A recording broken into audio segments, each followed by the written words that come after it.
परवा साईटवर लोखंडाची जाड तार हातात घुसली आणि भळा भळा भळा रगत यायला लागलं. तिथं फ्लॅट बुक करायला आलेली बाई घाबरली. मला तिचा चेहरा बघून हसायलाच यालं. मी म्हटलं, अहो मॅडम, हे काहीच नाही. ती नुसती बघतच होती. तसं 10वीच्या सुट्टीत दोस्तांबरोबर गौंड्याच्या हाताखाली जायला लागलो. तो म्हणजे या सेंटरिंग कामाचा पायाच हो.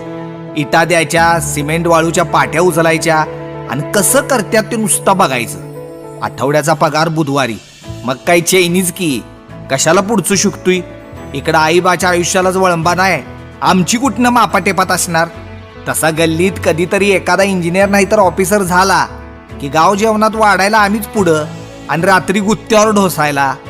शानी बायको घावली नसती तर यो रम्या गंजल्यालं लोखंडच होता.